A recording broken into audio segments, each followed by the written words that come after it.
これホギ。すいません。はい。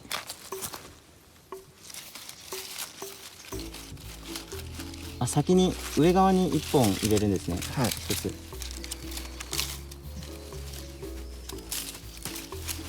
あ、そうだな。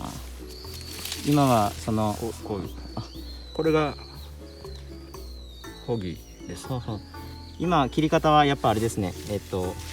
刃を入れて刃を動かすというよりも体を動かしていや滑らないように、なんかここら辺の手のああ、移動がそうですね。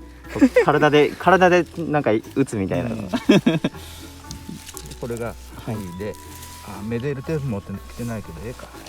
はいこれホギを削るときはこのナイフで。はい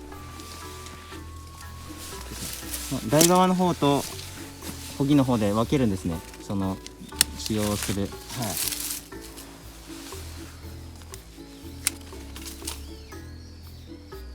先にまたこれ十字を入れて。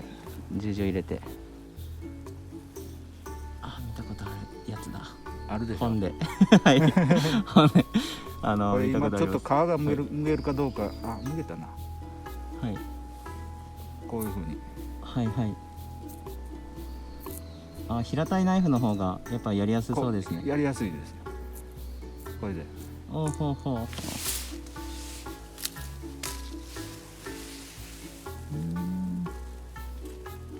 うわもうこれで終わり。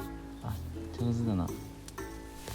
でこれでもうメデルテープ今ないけど、はい必ずこの上の部分を、はいこの最初に入れたはい横にこのはい上を合わすような感じっていう風に教わったんやけど、はいはいこれでもうメデル巻いてくれたらおおこういう状態。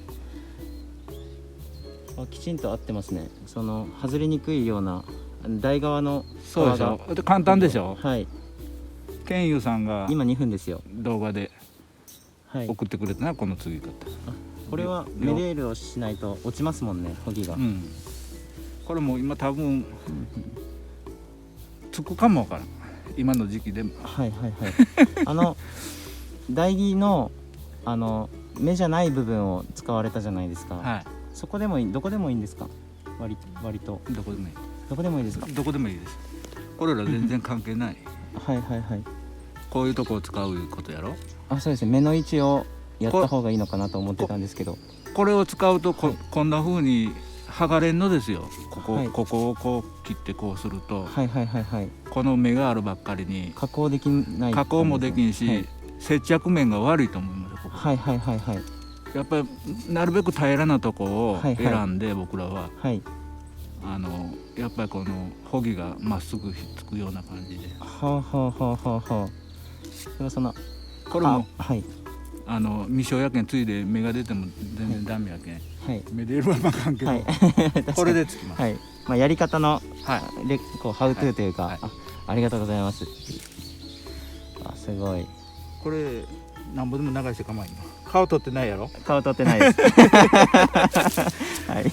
まだシークレットです。はい、いや本当にありがとうございます。いえいえ。はい。